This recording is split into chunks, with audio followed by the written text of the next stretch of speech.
Hey everyone, welcome back to my channel. আজ আমি তোমাদের সাথে আমরা রেগুলার যে চালের ভাত খেয়ে থাকি সেই চাল এবং ঘরে থাকা কিছু সহজলভ্য সবজি দিয়েই রেসিপিটি করতে চলেছি। রেসিপিটি কিন্তু ভীষণই টেস্টি এবং তার সাথে খুবই হেলদি। তার সাথে এই রেসিপিটি কিন্তু খুব কম সময়ে তৈরি হয়ে যায়। তো আর কথা না বাড়িয়ে আজকের রেসিপিটি শুরু করছি। তো সবার প্রথমেই একটা কড়াই গরম করে তাতে আমি কিছুটা পরিমাণে তেল দিয়ে দিলাম। এবার এর মধ্যে দেখো, এখানে আমি ছোট ছোট কিউব করে কেটে রেখেছি মাংস। এখানে আমি সলিড মাংস ব্যবহার করেছি, সেটা আমি ভেজে নেব। আর মাংসটা ভাজার সময় এর মধ্যে আমি অল্প পরিমাণে রসুন কুচি দিয়ে দিচ্ছি। এতে কি হবে, একটা দারুণ ফ্লেভার বেরোবে।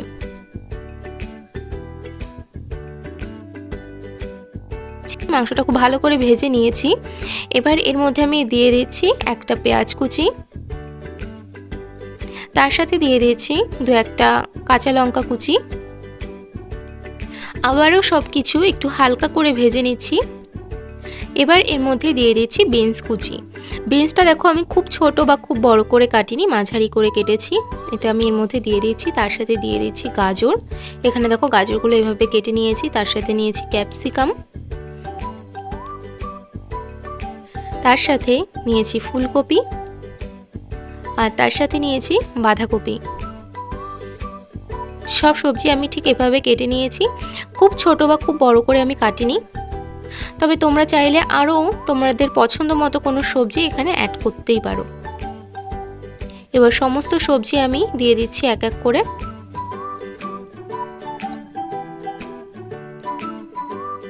এবার সব কিছু একসাথে খুব ভালো করে ভেজে নেব।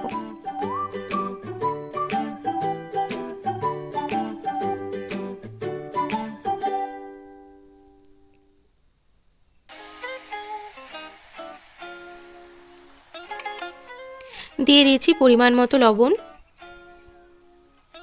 ঝাল, লবণ আর মিষ্টিটা কিন্তু নিজেদের স্বাদ অনুযায়ী দেবে।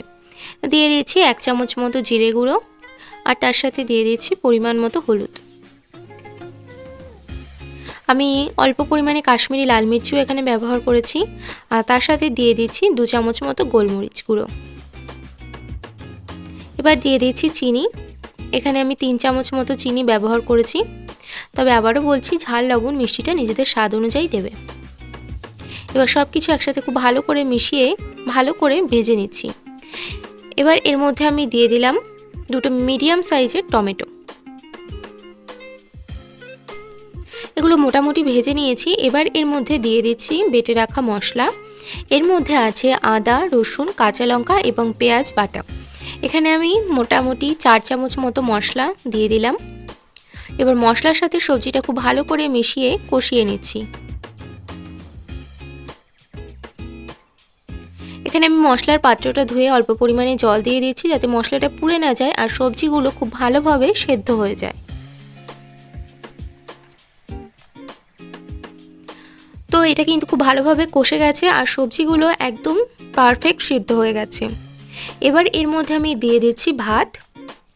আমি ভাতটা আগেই রান্না করে রেখেছিলাম, তো ভাতটা আমি এর মধ্যে দিয়ে দিচ্ছি। এখানে আমি রেগুলার যে চালের ভাতটা খেয়ে থাকি সেই ভাতটা ব্যবহার করেছি। তোমরা সেটাও করতে পারো, বা তোমরা বাসমতি চাল বা তুলসী ভোগ চাল বা গোবিন্দভোগ চালের ভাতও এখানে ব্যবহার করতে পারো। তো এখন আমি ভাতের সাথে সব কিছু খুব ভালো করে মিশিয়ে নিচ্ছি। এই পর্যায়ে গ্যাসের স্টিমটা আছে মিডিয়াম টু হাই। এখন আমি 4 থেকে 5 মিনিট মতো এই রান্নাটা করে নেব, আর অনবরত কিন্তু এটা নাড়তে থাকতে হবে যাতে নিচে ধরে না যায়। তো এটা কিন্তু সার্ভ করার জন্য একদম তৈরি হয়ে গেছে। তো তৈরি হয়ে গেছে আজকের হেলদি অ্যান্ড টেস্টি রেসিপি।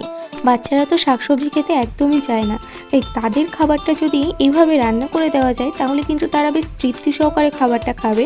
তার সাথে কিন্তু তারা সবজিটাও ঠিক খেয়ে নিচ্ছে। তাই তোমরা বাড়িতে এমন একটা রেসিপি তৈরি করে দেখতেই পারো, আর এটা ছোট থেকে বড় আশা করি সবারই খুব ভালো লাগবে। তো বন্ধুরা, আজকের মতো এই পর্যন্ত।